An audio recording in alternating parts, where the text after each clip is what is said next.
let's cut to the chase, because I've ranked the drug year, I've ranked the weird year, I've ranked the first year. Now let's rank the best year. Okay, so we're going to rank the greatest year of G.I. Joe, which, in my opinion, has to be 1985.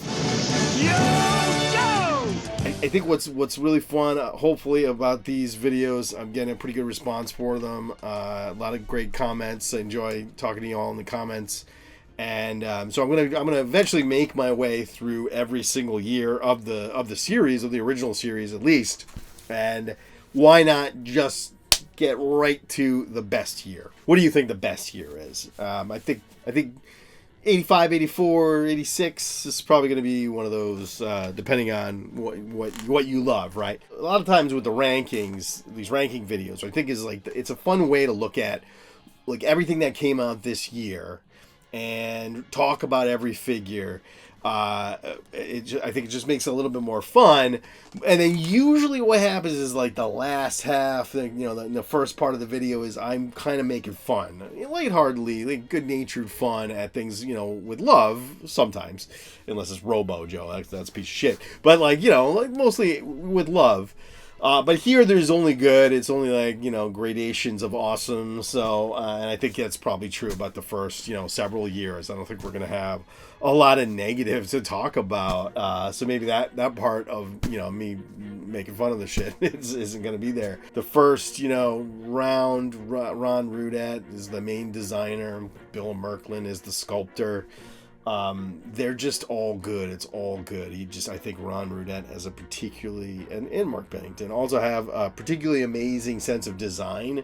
They have just a style about them, and I think so. All of these figures, I believe, were created by Ron Rudat, and therefore they all have this cool factor, right? It was before he got burnt out and started getting weird and giving us shit like Raptor and Crocmaster, which I talk about here. So, this is kind of the height of G.I. Joe here. So using images from 3djoes.com, which is an amazing website. Please check it out and consider buying The Art of G.I. Joe, which is an amazing book, collecting all the art from throughout the years, and support that as this has become such a great resource for anybody of your G.I. Joe channel. This is a great resource for you, so thanks to 3D Joes for being that resource for us. And I'm going to do, this time I'm going to not just do the figures, but I'm doing a ranking on the vehicles in a part 2. Okay, so let's get to it. You tell me who your favorites are. I think one of the tricky things, too, is like anytime, I think in these early years, there's not much bad to say, and if there is, I wouldn't want to say it, because like everybody had a favorite guy, right? So I feel like whoever it was, I feel like everybody is somebody's favorite guy, right? Because maybe he looks like you, or he looks like your dad. He has the same mustache, right? Like your dad had a good like crankcase style mustache, or your dad looks like I don't know, Bazooka or Alpine or whatever, or maybe he's from your hometown, right? Like, because pretty much there's like, that's one of the things that really, I think, sets apart G.I. Joe from basically everything else. Like every other toy line, even every other like fantasy world, story world, is they were right off the bat, they were going for like, let's make one that looks like every kid there is, right? And then there was also an idea of like, let's make a figure from every hometown in America. So you want at least every state. So you had a guy that lived in your home state that was born in the same state, maybe the same city as you. Now, as far as me, I was born in the same city as most of them. I was born in Providence, Rhode Island, where I reside, or I live in Rhode Island. And, there was a point where you notice, like, they're all from all over. There's a couple from Pawtucket and whatever. And then they're all from Providence, right? They're all from Rhode Island, or part of Rhode Island, because all the guys were coming to the office and saying, hey, I noticed you made one that looks like Kirk Bazigian, and I noticed you made one that looks like, Ron. Why don't you make one that looks like me and make them from my hometown, give them my name, right? And so a lot of them all have that. They're from Providence. So let's get to the list. You tell me who your favorite is. So obviously it's all going to be personal. So yours might be completely different. You can say, hey, your list is totally wrong. Hey, you put my favorite at the bottom of the list. And I get it. You know, it's really just like, where am I at? What did it for me? Well, not these last two, because I don't think the last couple probably are going to be anybody's favorite, frankly. And the bottom of the list of this year is Tripwire version 2. And now this is a Tripwire. First of all, he's orange, and I don't know why. I don't know why you would be orange. I don't know what the point of that is. But he came with a cassette tape, so that, you know, you'd play the cassette tape and it'd tell you a little story about you know, whatever, an action story. I don't remember the story at all. And that was it. So he came with a little pack, and he's Tripwire, but he's orange. Again, Tripwire's never been a favorite of mine. He's an EOD. Actually, the new Tripwire in Classified is awesome because he's an EOD. It's a pretty cool job. But the old Tripwire was just a guy with a little Minesweeper. Now, I think somebody in the comments said, I love Tripwire. I used to make him fling the mines like little Tron discs. Yes, exactly. So did I, because otherwise he's really boring. What is he going to do? He's going to go over and he goes, hey, beep, beep, there's a mine. Don't go over there. That's what he does. It's not fun. And this is orange Tripwire, so this is definitely the worst figure of this year. And in this year, this is probably the only figure you can, like, just do without, right? Because everything else is awesome. Okay, next in line, we have Crankcase. Crankcase. Now, Crankcase is cool. He comes with the Awe Striker, which is a great vehicle. There's like 50 companies making competing Awe Strikers right now, right? You know, whatever. I don't know which one I'm going to buy. Probably the one that comes with Crankcase. I'm going to buy the one that comes with Crankcase. Even though he's not that great of a character, he is still a character. He looks kind of generic military, so he's less exciting than the majority of the figures. But he's still got some charm, right? Like, so I love that he's called Crankcase because he's actually a crankcase. He's like cranky and always irritated because he wants to get there so fast that he's irritated at everything. That kind of makes him fun. He's all right. He's all right. Okay, next in line we have Heavy Metal, the driver of the MBT Mauler. Again, like, Heavy Metal's awesome. So he's just low on the list because everything else above him is even more awesome. But MBT Mauler is a great vehicle. It's an upgrade from the Mobat, right? Which is like, you know, Mobat. You get in that Mobat, you probably die, and you're just completely exposed, and you know, whatever. It feels like not a safe tank. Whereas Heavy Metal, he could be like inside. You know, he could be hiding, which is a good plan in a tank.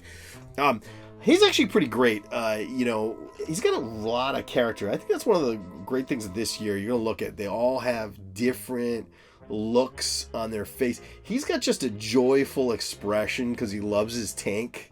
Just look at that smile on his face. He loves that tank.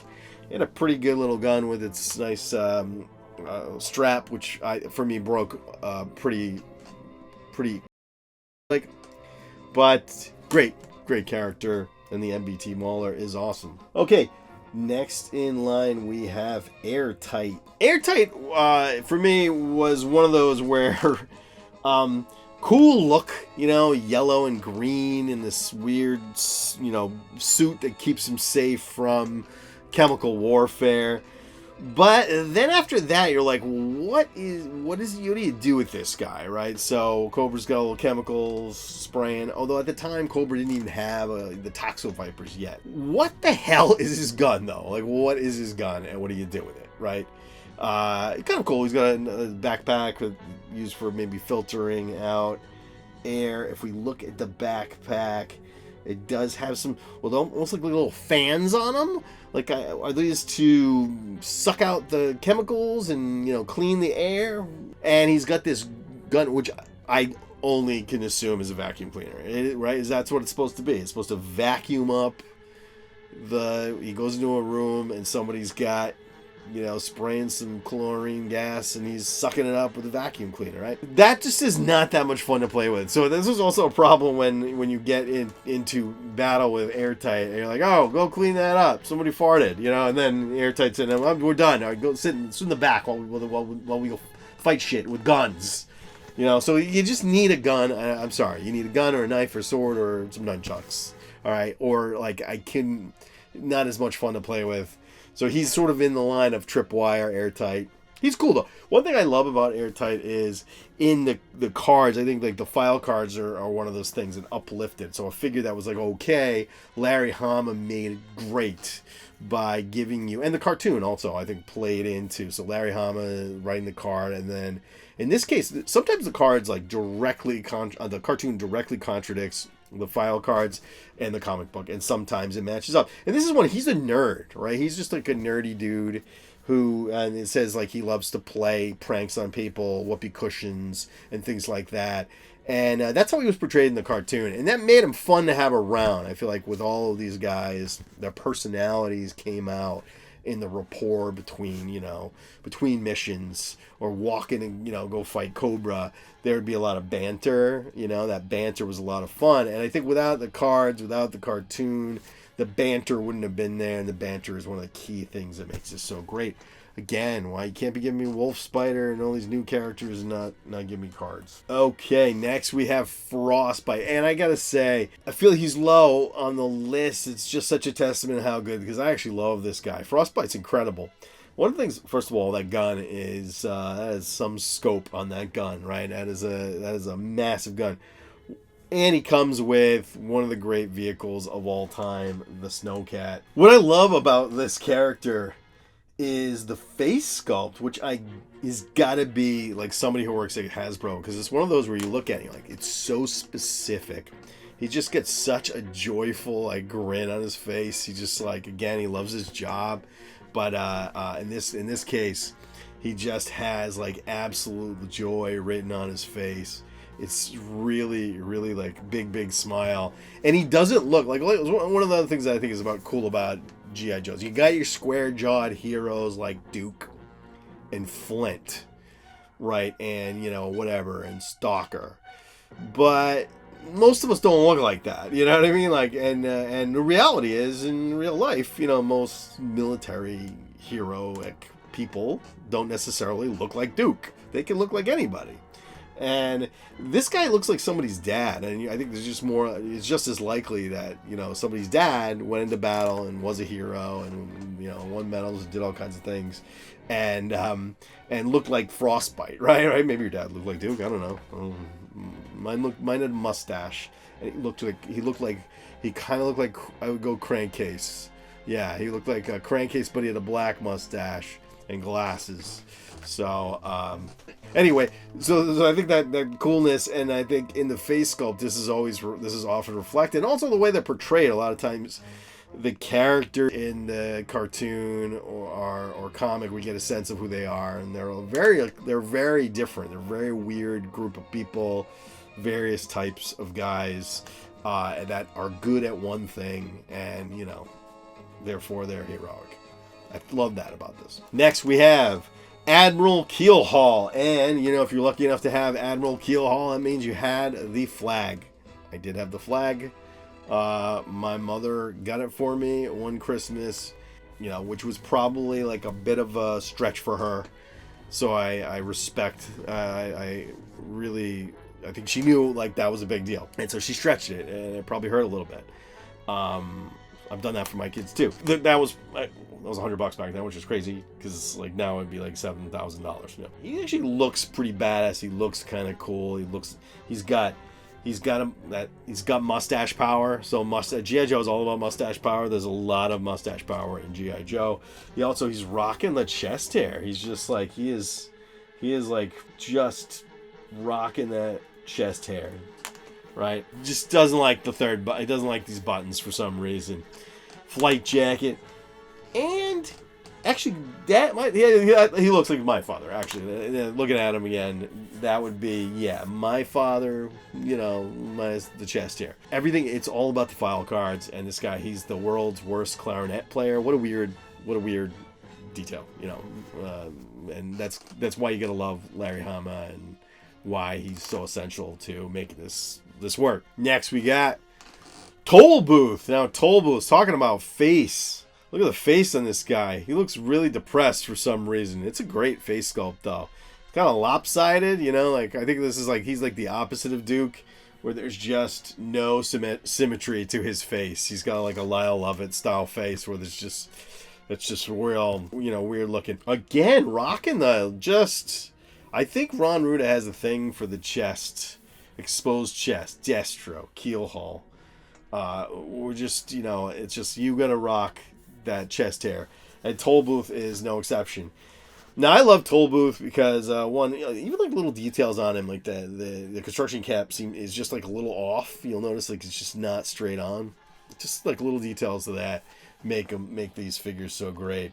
But I love this figure. One of the reasons why I love this figure, to be honest, anybody who came with anything, any melee weapon, anything you could use to wreck somebody with, was always more fun than a gun to me. It was more exciting. And even though it doesn't really, make sense when you go to a sledgehammer when somebody's coming out with a machine gun, but a sledgehammer is, come on, what a cool weapon. And I love the bridge layer too. It was a very, very fun vehicle. Next, we have the Cobra Lampreys, and these are a really good looking figure. But they get major points from coming with the Hydrofoil, which is one of my favorite vehicles of all time. Got a pretty serious gun with a nice strap to it. Just has a great look for water combat. Really, this is the first Cobra on the list, and that's because Cobra, let's face facts, is most of the time going to cooler, so he's ranking a little higher. They're going to rank a little higher for me. Next, we have Footloose, and Footloose is another guy, infantry, very basic looking guy, grunt type, but is just so uplifted by the story and the character that he all of a sudden became a lot more fun. So I mean, generally, like, the figure itself is very good. Machine gun, rocket launcher, sort of camo. In addition to that, I mean, looking at the file cards, like, he just like lost his mind, became weird for like 3 years, then came back, found himself, decided to join the cause, fight against terrorism, right? And then of course in the cartoon he was really like a stoner.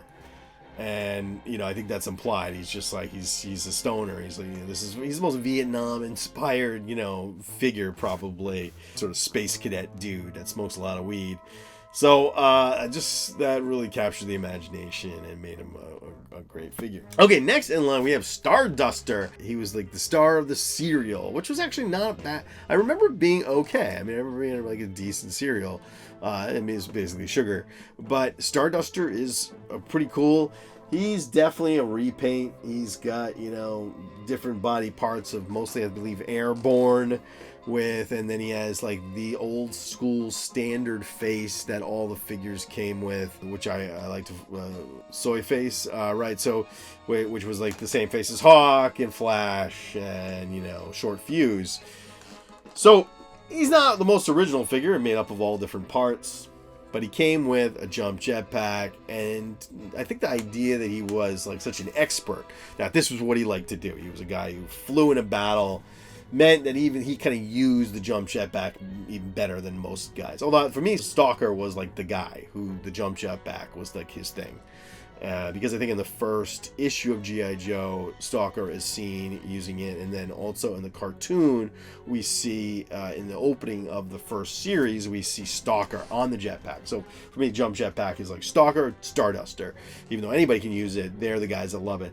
But that made him fun. I mean, just, to me, he almost has like superhero vibes, because he flies in and like knocks somebody out. And then if you look at the file card, he was a circus trapeze artist. So that's kind of crazy, right? So he would be doing, really crazy flips and barrel rolls and doing all kinds of weird stuff. Next in line, we had the Televiper. Again, not the most exciting figure, but they have such a character to them.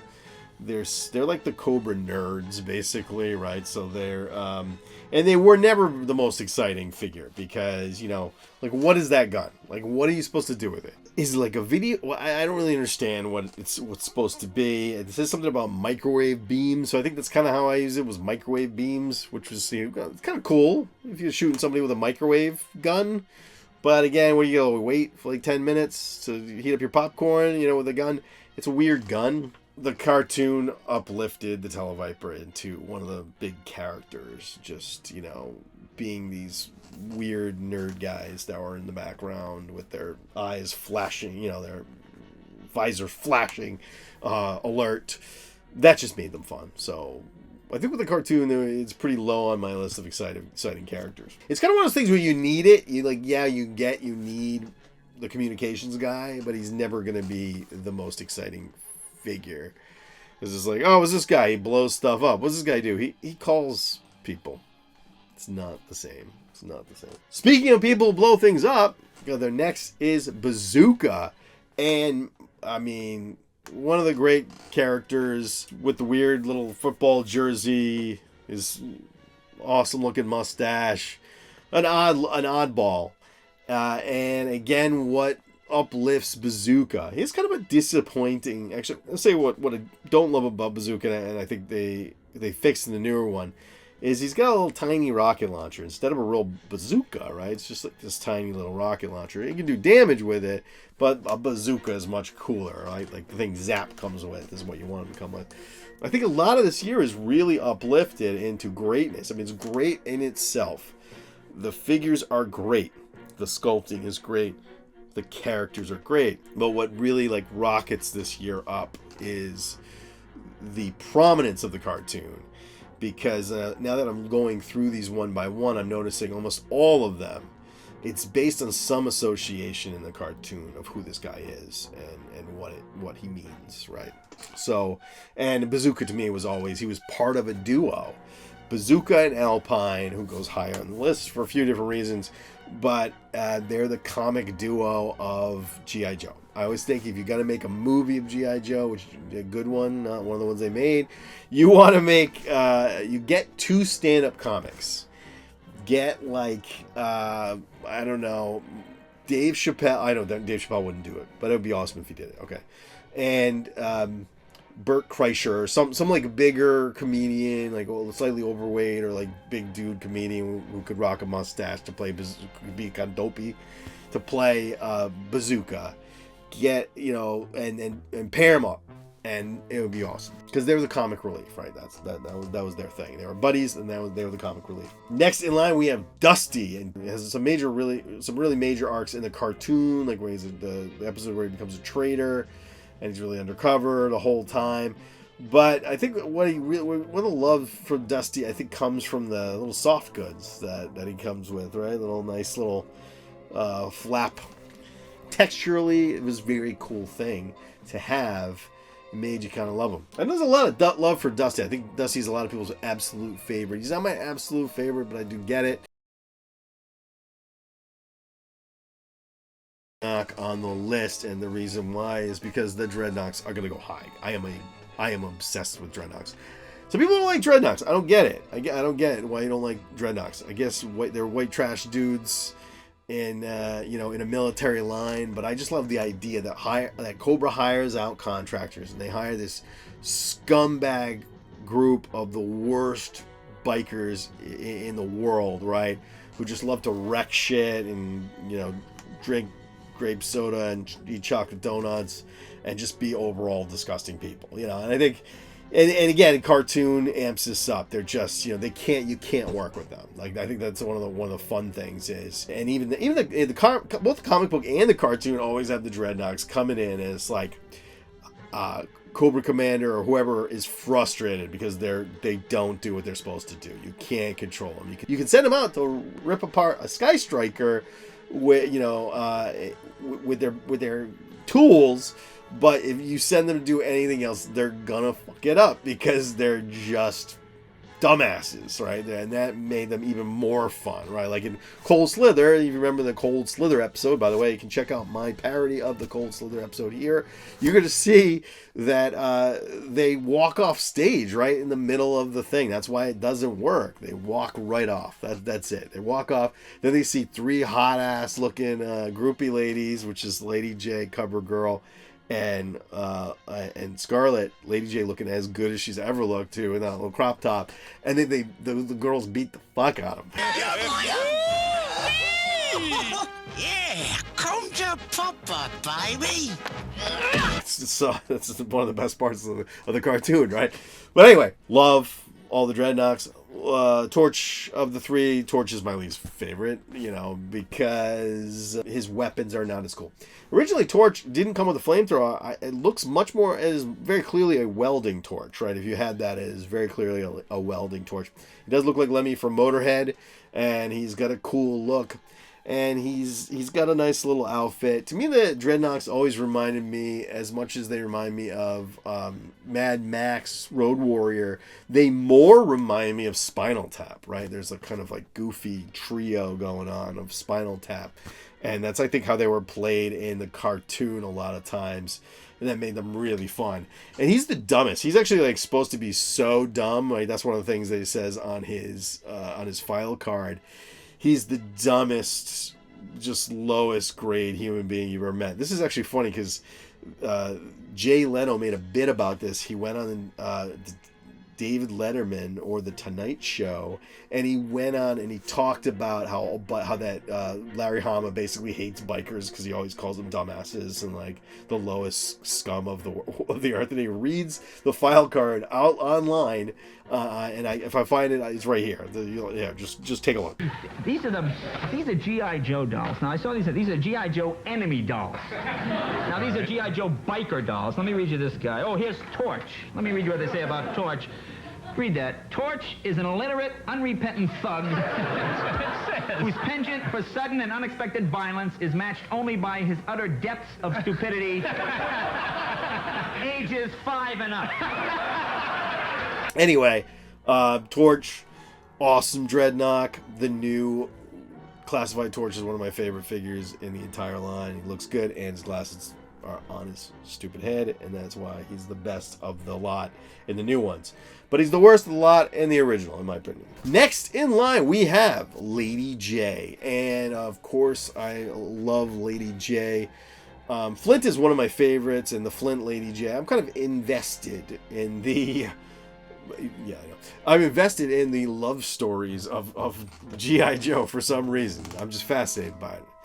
Destro and the Baroness, Scarlet and Snake Eyes. Don't say Scarlet and Duke. You're wrong. It's Scarlet and Snake Eyes. And Flint and Lady J. They got a nice little romance going. And then if you also count the really kind of borderline assaulty relationship between Falcon and Jinx, you can count that one in too, but I'm not going to. But you also have the I'm just very invested in those relationships for some reason, and I love Lady J, again made by the cartoon, because when you saw her, she came with, you get the figure, it was cool because I wanted female character. I was into having female action figures. I don't know why there was a thing about let's not sell female action figures. To me, it was like the world building worked. You just needed characters that were women, men, whatever. It was helpful. And then you get her, and she has this weird looking weapon. I mean, it's like a diamond spear with a gun. I don't know what the hell it is, and a camera. And she's just kind of cool looking. She's got a little low cut shirt, buttons strategically unbuttoned, as Ron Rudat would like to do. But then you see in the cartoon, and you get it. It's a javelin, right? And I always love the idea of the javelin. It was like, okay, but she's got this javelin that she can deliver like various different heads on, like a net or an explosive warhead. And I'm thinking, okay, that makes some sense. So you got a javelin, so she can fight with a javelin, right? But at the same time, right, let's say you got to deliver far, you want to throw far, and it's got to you want it to be silent, so you got like a helicopter comes and you just hurl this javelin, and it's got a warhead on it, and boom, just taking out a helicopter. So an interesting, stylish weapon that made her exciting. In the comic book, when the first time she meets Flint, he comes on a little too strong, she knocks him out, then they get together. Great character, certainly one of the iconic characters in G.I. Joe, and, everybody, of course, I have a crush on her.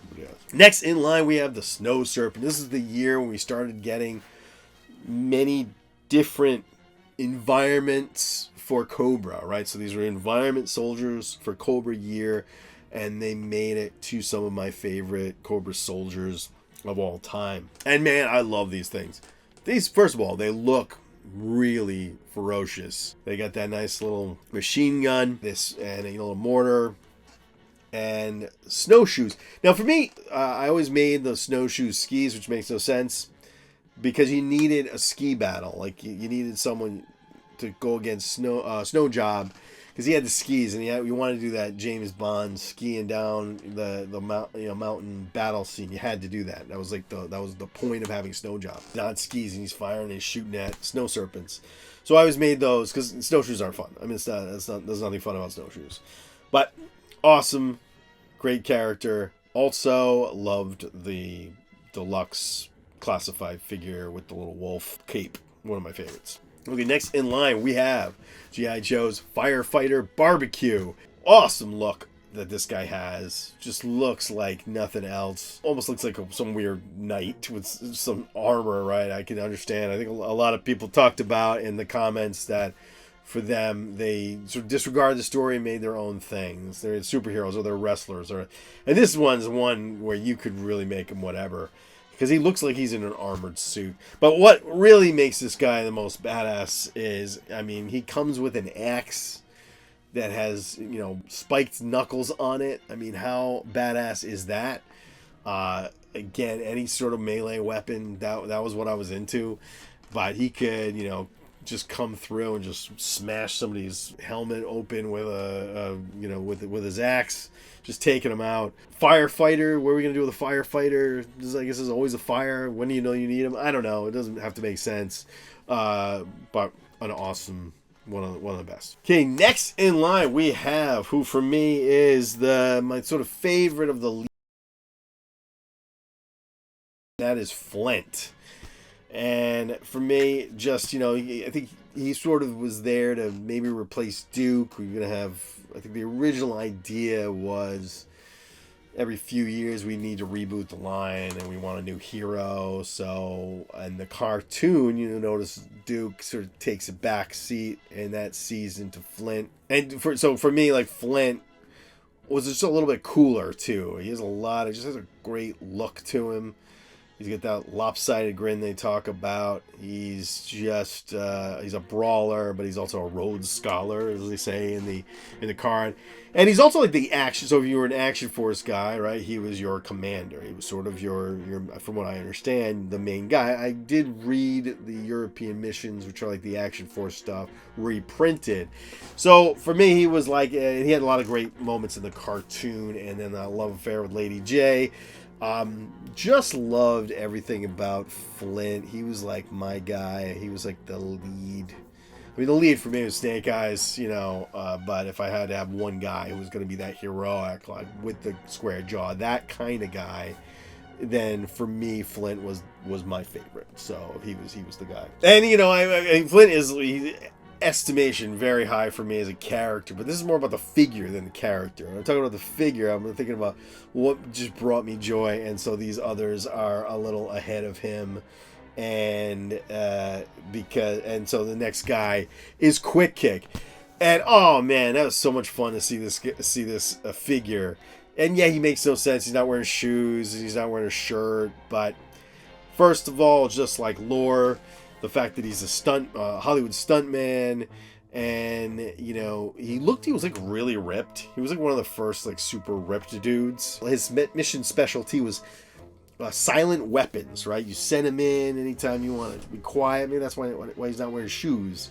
And he goes and he just takes everybody out without a gun, without shot fired, shuriken strapped to his chest.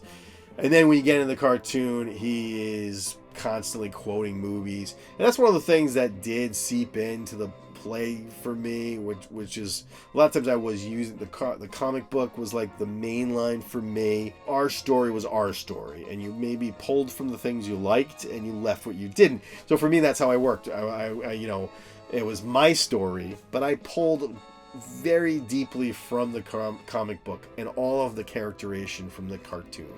So even though the story was from the comic book, and it wasn't like as crazy as the cartoon gets with, mass devices and weather dominators. It was that. I was fine with terrorists. They're terrorists. They blow shit up. They hold hostages. They sell drugs. They shoot people. They kidnap presidents. That was their missions. They didn't need any sci-fi shit that they had in the cartoon. It was good enough, but the cartoon for me gave me all that characterization. It was so fun to make him, do these movie quotes, and that made him kind of fun. Okay, next in line we have Alpine, the second part of the comedic duo, and he just gets real high on my list because, I mean, like, you gotta face it, you're a little kid and you go to the store and guy's got one gun or guy's got 5 really exciting weapons. You're gonna pick the guy with the 5 exciting weapons, and he was just loaded out. First of all, he had a grappling hook, which was really awesome because you could attach to things and have him climbing up it.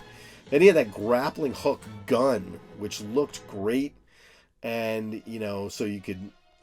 That was always fun. I always liked to shoot at somebody's face and crack their head open with it. And then you got a nice little machine gun and a pickaxe that's strapped to his back, and it was huge, right? It was big. It was like serial slasher movie weapon sized, right? Not like the new ones came with 2 little ones, which is great. But that original one, that was like, it was not really even a climber's pickaxe when you look at it. It's actually the type of pickaxe you use to like split rocks, right? I don't think you use that to climb. You use little ones to climb, right? So, but I appreciate that because, man, he could hack the shit out of Cobra with it, and that made him really fun. So just weapon up for just volume of weapons, he's the highest. He gets real up on the list. Next in line, we have my second favorite Dreadnok, and this is Ripper. And man, I love this figure. First of all, I did not know that was the Jaws of Life for years. I thought it was a jackhammer. I had no idea it was Jaws of Life. That was news to me. The original one did not look like the Jaws of Life either, so I think maybe that's why, whereas the new one does. But the machine gun with the blade on it, and he just looked crazy, the craziest looking of the lot. He just had a weird vibe to him, little half shirt, showing his little midriff, like Britney Spears. It was just weird, weird character. He's sort of like the craziest of them, I think, the wildest guy in there, in the bunch. And so, and if like that, the Jaws of Life is a horrific weapon if you think about what you would use that for. If you're not tearing apart metal, I'm just like, it's even scarier than a chainsaw. I mean, like using the Jaws of Life on something, that's awful. So pretty amazing. Next in line, we have the Crimson Twins, and if I got to rank them, I'm gonna rank them Zaymot and then Tomax, because Zaymot has a scar and Tomax and Scar is cooler than Scarless. That's it. But otherwise, they're identical. But these are some of the best characters in the line, and even just for the packaging alone with its mirrors, it had the mirror on it. A brilliant marketing decision. They decided they would just take this guy, they were going to make one. I think Ron Red designed one. They said, why don't we make them 2, make them twins? But you get a nice sculpt. They're the opposites. They're completely different sculpts. They always gave me like an acrobat vibe. I think they maybe did some acrobatics in the cartoon, and they have like a weird circular. Very agile fighters. They were really good fighters. There was the thing in the Corsican thing in the cartoon where you punch one of them and the other one gets, which is not helpful. Like, that's not going to help them. That just makes them easier to beat. Hey, I never laid a glove on you. I feel what my brother feels. Terrific. Pass this on. So that was kind of dumb. I never liked that. For me, it was like, you're hurting my brother, and I can feel it. I know you're hurting my brother. Let me come to his rescue. But the idea that you punch one and the other one gets knocked out makes them like the world's least effective fighter. Instead, what I like to do is make them like fight as one. So you're fighting them. They are like kicking in at the same time. Like, knocks you over. I made them fight Flint a lot for some reason. I think it's because the comic book, the first time we see them, they fight Flint on the top of a roller coaster, which is like a pretty badass thing. They came with like a zip line kind of thing, right? Which was sort of cool. We never really quite understood why they came up with that. They came with that, but this was such a great idea, and the fact that they are, the leaders of the Crimson Guard and this new faction. They bring a lot into the lore for G.I. Joe, so I really appreciate that too. Okay, next in line, we got a top five of the best year of G.I. Joe, and at number 5 we have Buzzer. Buzzer is my favorite Dreadnok, and he's got a great, one of the reasons why he's my favorite Dreadnok is the file card. Buzzer's story is so fascinating. He's a guy that comes from academia, and he goes to study the Dreadnoks, and he never comes back. He learns, that he wants to be one of the scumbags with them. So he is smart, but he chooses not to be smart. He chooses to be this guy who just decides he wants to live a life where he wrecks shit. There's a lot of nice little details on the figure, like he's got cop badges on his chest. We can only assume. And also dog tags, and we can only assume he's stolen these from people he's killed, right? I think that is kind of the idea. He's not a soldier, he did not serve in any military, and he certainly wasn't a cop, so we can only guess he's murdered somebody and taken their stuff. But the nasty weapon, I mean, to give a guy a chainsaw is just such a nasty weapon. And then he also came with this weird little blade on a chain I really loved. What I also loved is he had that backpack with a gas can, which you could take the gas can off. That was kind of fun. But you could also store his weapons. You could just stick them in the back. And anytime you could store weapons, that was ideal. But loved everything about him. I used to make him, I guess somebody pointed out to me the reason why he has the gas can, which makes a lot of sense, is that it's probably a gas-powered chainsaw. You need that. But I thought he just used it because he wanted to torch shit. I thought he was just pouring it over people and lighting them on fire. And that was also fun too. It was also fun to shoot him in the back with that and have it light on fire and then have him run around, toss it. So just a lot of cool stuff about Buzzer, and he's sort of head Dreadnok, right, in a way. I feel like when Zartan's not around, he's the guy in charge, so he's the best. Okay. Number 4, and we have my absolute favorite soldier of all time, which is the Crimson Guard. Even though there's a soldier higher on this list, it's more about the figure. But the Crimson Guard, first of all, what a great mysterious look. The idea that these guys were elite, the art by Hector Garrido, he just looks bigger and bulkier. They're more trained, they're better trained. And then when you get into the comic book, the fact that he had a bayonet on his gun, but then you get into the comic book and the lore behind them, that Crimson Guard is one of the best troop builders in the entire line, and one of my top figures. But okay, number 3, we have the Eels, and the Eels is one of the best action figures ever made. This thing is awesome. First of all, that gun is so cool. It's a spear gun with 2 spears, but then it's also a machine gun or a laser. It looks like it was a laser gun, right? So that's kind of great because it had 2 handles, which made sense underwater because it's kind of hard to aim underwater. So actually, it feels like a lot of thought and design went to that, right? Because if you're in the water's going to be pushing your aim off. But the fact that it had those 2 spears and then a laser blaster at the front. But even then, better is that backpack, like a little jet pack that can, really propel him through the water quickly, aiding him in his swimming. But it had that little piece at the bottom that could pop off, and for whatever reason, I always thought it was more of a destruction piece, sort of like the Rattler, the bullet holes in the Rattler, where it would just be you shoot the backpack explodes, and now he's he's flying off in the wrong direction or something. So, and just they look great. They're just one of the best looking designs in the entire line. They're just, beautiful figures. So the Eels were my top troop builder this year. One of the best figures. And number 2, we have, you gotta have somebody to fight the Eels. We've got Shipwreck, right? And I think it's probably because of the cartoon. I think mostly Shipwreck is about the cartoon. It's this Jack Nicholson characterization from the movie The Last Detail. He was also, Buzz Dixon has said in interviews that Shipwreck was his favorite.